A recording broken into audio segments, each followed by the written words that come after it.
Yes, welcome to this lesson. We shall be talking about introduction to water. Don't forget to subscribe to this YouTube channel so that you can be getting other videos with the related content. So, like I said before, we are going to talk about water. Water is a component made up of two elements, namely hydrogen and oxygen. So, in living organism, water forms the biggest percentage compared to other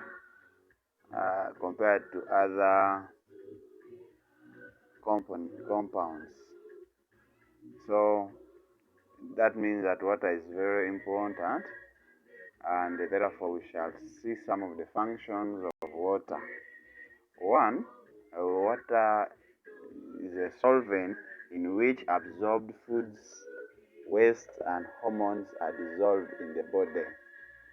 What does it mean? It means that water is a substance that other substances dissolve in, and the absorbed foods, the wastes from the chemical reaction or any reaction, that results, the byproducts from the reaction forms waste. Therefore, they are also as well dissolved in water. Then, what happens if they are dissolved in water?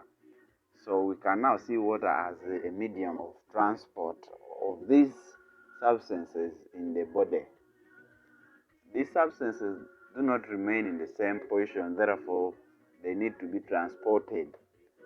But since they are dissolved in water, it is now easier for them to be transported to their areas of functions or active functioning.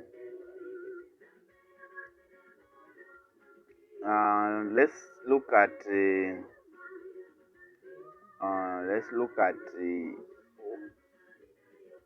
water as a medium of chemical reaction. Where chemical reaction takes place in water.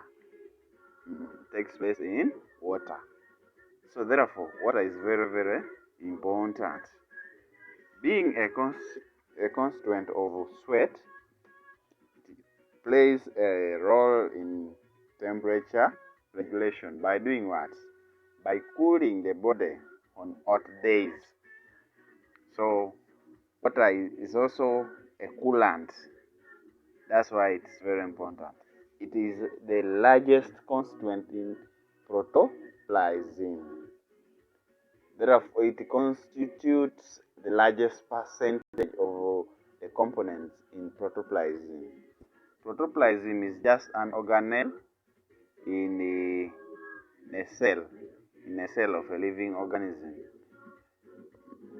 We shall have a topic on cells, and you have to know the protoplasm.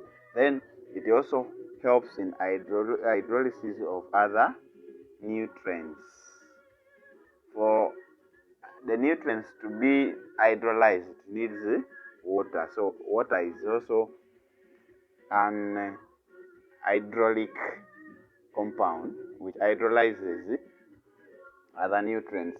We shall have to see in my video that I'm going to post after this one. You will know that water is also a nutrient, but as well as a solvent. So I will explain more when we don't miss that video. Please make sure you subscribe so that you can't miss that video. Now let's look at factors that determine what amount of water intake. The first, the amount of water intake in the body depends on some factors. That's what I'm going to be listing here for you. One, we have level of growth. The level of growth. Young animals and the bigger ones. Young animals tend to take less amount of water compared to bigger animals. Why bigger animals take a lot of water?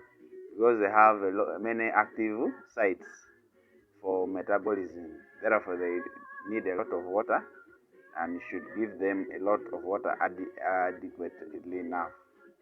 Then also we have rate of excretion. What is excretion? Is a removal of waste products or byproduct from the organism or from a cell. Now, the higher the rate of excretion, the higher the rate of water intake. They are directly proportional to each other. Then diseases. What happens to a healthy animal?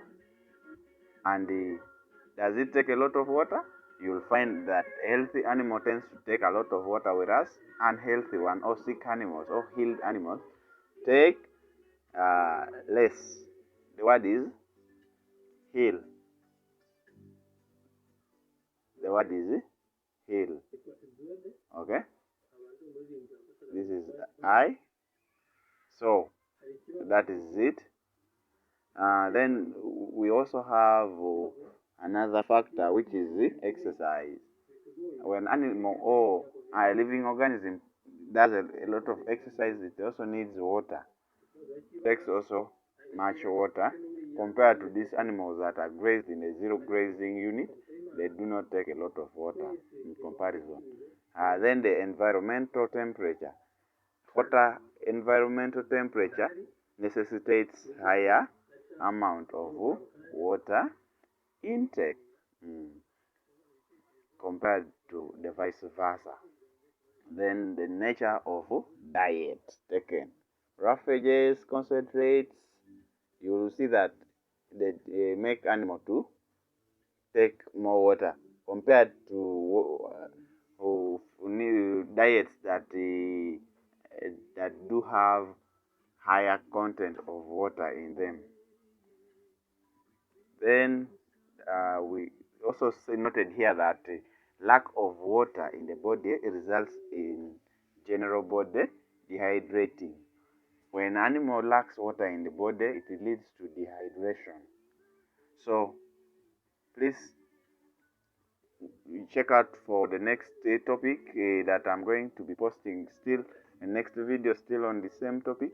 Make sure you subscribe to that channel such that you don't miss out. Make sure you subscribe and don't miss out. After subscribing, make sure you turn on the notification bell such that you can be receiving other videos. Thank you very much. I love you all. Be watching the video.